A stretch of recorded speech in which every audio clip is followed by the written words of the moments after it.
Welcome to Career Moving Opportunities for College Students, where the journey from campus to career begins. Hosted by Donnie Glover of Be More News, each episode explores how you can develop essential skills in creativity, leadership, critical thinking, and a growth mindset, all designed to enhance your college experience and prepare you for success in the workforce. Get ready to grow, lead, and create your future. We'd like to welcome the one and only Natasha, Pierre, leader extraordinaire. How are you? I'm doing great, Donnie. It's good to see you. It's great. I got to go into leadership, mental health, emotional intelligence of a leader. Yeah.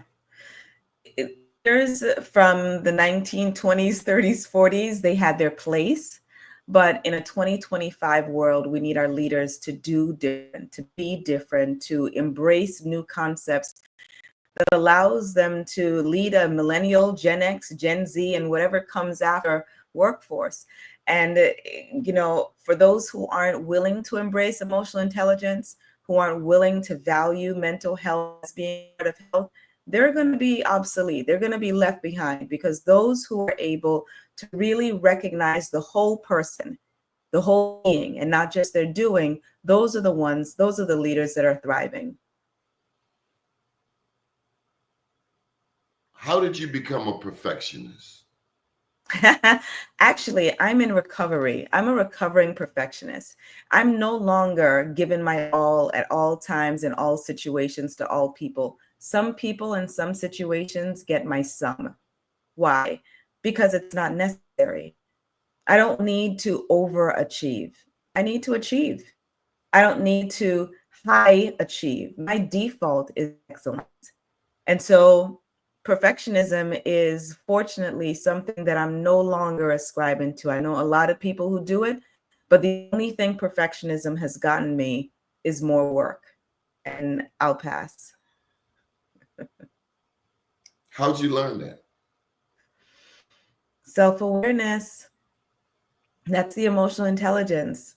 I spend a lot of time with myself. I have spent a lot of time with myself, in my thoughts, in my head, examining my behavior, my emotions, my thoughts, my feelings, reflecting.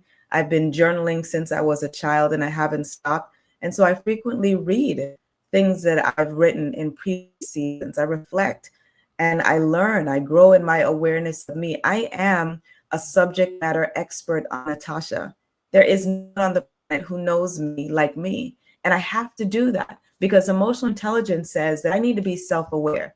I need to be smart about my own emotions first before I could even begin to be smart about the emotions of others.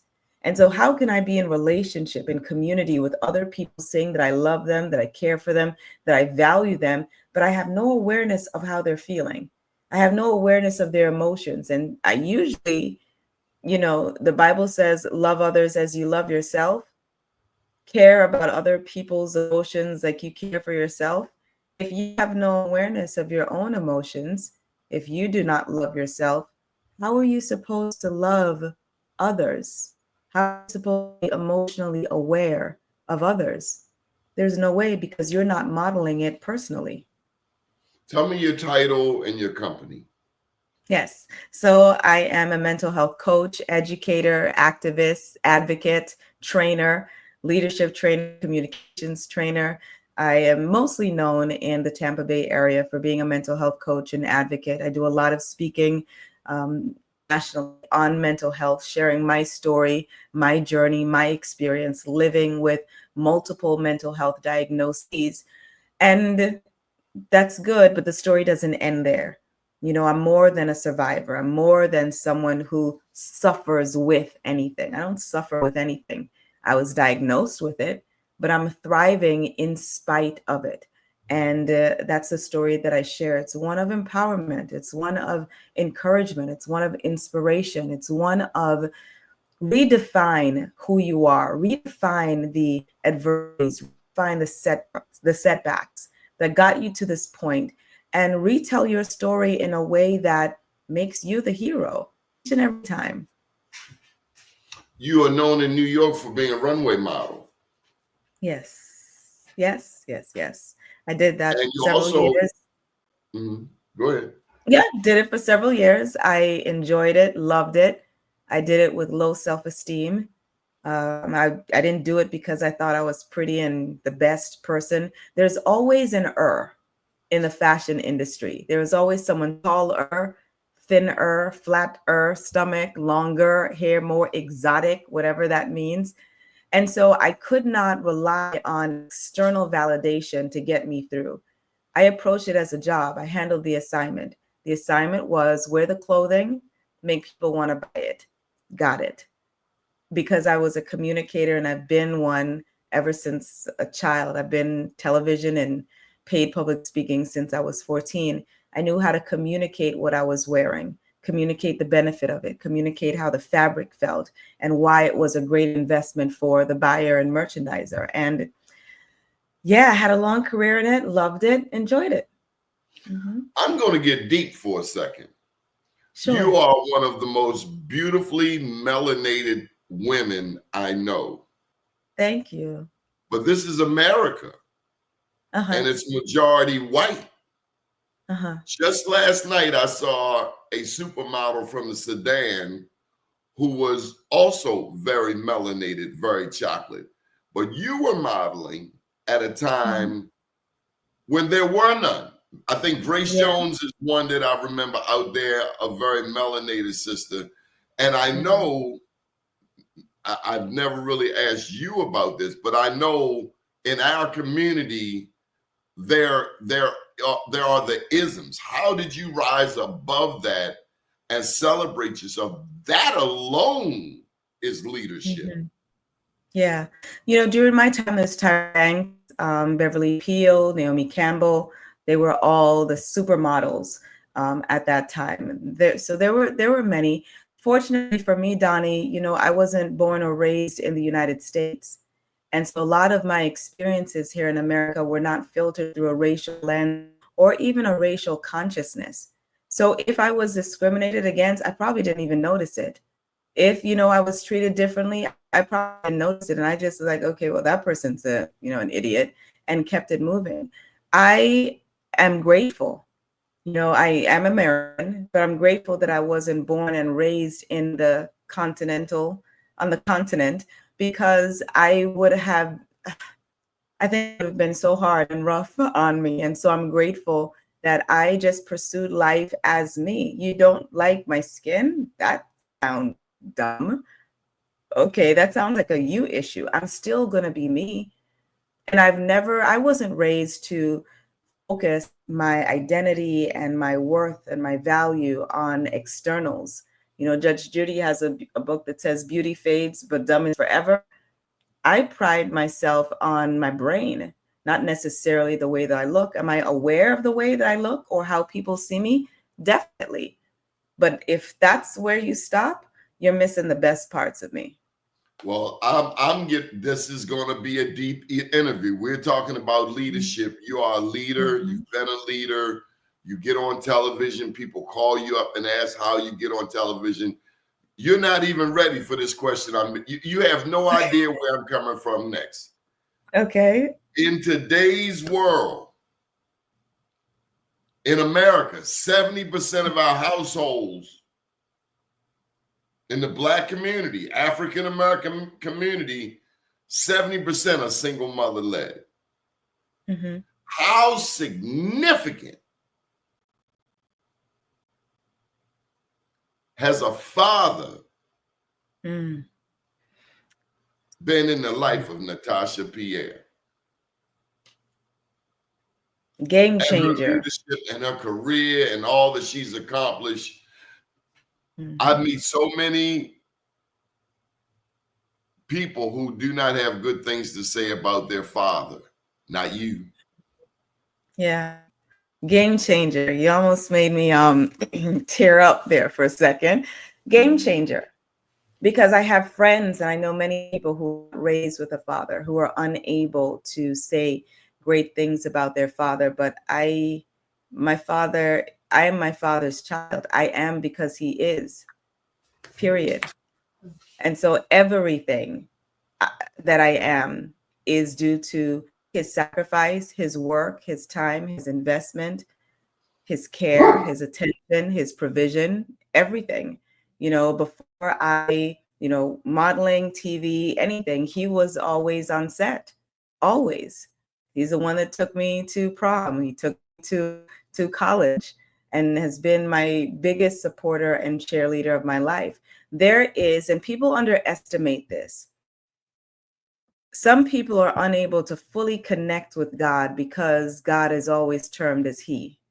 How am I supposed to embrace a father God when I don't even have a model of what a father is supposed to be? If my understanding of father is someone who is derelict, someone who abandoned, neglected, rejected, how am I then supposed to embrace a father God? How? And we don't talk about that. We bypass it, spiritually bypass. No, people need answers to that. People need to understand what a father is, how it looks. Dating life, the way that I interact with men, the way that I allow men to speak to me in professional settings, if father talk to me like that, you're not speaking to me that way. Not gonna happen. My father don't raise his voice at me. See the accent coming out. My father don't raise his voice at me. He don't yell at me. He's never been harsh. And so I will enter a workspace and have a man speak down to me or speak poorly to me. You are not the model, sir. My father is the model. That's the standard. So you are at my father's level or higher, but definitely never below it. Tell me more about leadership. What do you think of leadership? What's a good president? What would make a good president of the United States? I think someone who understands how to keep their emotions in check, someone who understands that we is the focus. When you are elected to any public office, when you are a servant of the people, a public servant, the we is your focus. That's your assignment, not the me. What the me feels, and this goes across, all types of public servants. Your opinion doesn't factor into it. And if it's your opinion, make sure that you give that disclaimer. This is Natasha's opinion. This is what Natasha is saying. And then you proceed. When it comes to leadership, what we had 20, 30, 50 years ago isn't going to work today. It's not working today. That's why people are leaving companies. They're not leaving, great companies. They're leaving bosses and leaders that are not emotionally intelligent. And I don't blame them. I don't blame them at all. I gotta ask you about soldiers. I know the military community constantly reaches out to you. I'm a big fan of like SEAL Team. I watch those shows, and a lot of us don't realize what soldiers endure. And let's just talk about, people in leadership, the lieutenants, the captains, the generals, how they are able to be good leaders in the middle of war. And then come back home and try to be normal. Donnie. Military, law enforcement, fire, paramedic, EMT. I even include our journalist in there because every time we get footage of war, journalist that's taken that footage. On the front lines, they're seeing it too. I include our allies, people who are not in the military, but they're civilians present as interpreters or any other profession. What they see, what they experience, forget even before we get to what they see and what they experience. They're training alone. I've never had to be tased for work as a prerequisite. I've never had to inhale gas. I've never had to be shot with a bulletproof vest on. I've never had to do any of these things. Just their training alone. Yes, they signed up for it. Yes, we get that. But their training alone changes them. And I'm not saying it's changing them for the better or for the worse, but it does change them. And their experience requires a seat at the table when we're talking about leadership. Yes, there's definite benefits to the training, military training, law enforcement training. That's not the only way to be a leader. Are you a leader of your home? Are you a leader at the church? It's more than just being a pastor, a rabbi. Are you really leading? Are you modeling the behaviors that you are teaching, you're professing to believe? Are you mentoring others so that they understand exactly how to do it when you are not even around? And are you doing it in a spirit of excellence? And I'm not a fan of the word humility, so I'll say in a spirit of authenticity and transparency. Many of our leaders want the name, they want the suits, they want the cars, they want all the lights, camera, action, glitter, flash. That's not a leader to me. You know who I think is a leader? When I see someone, the COO, CEO, picking up trash as they walk in the hall.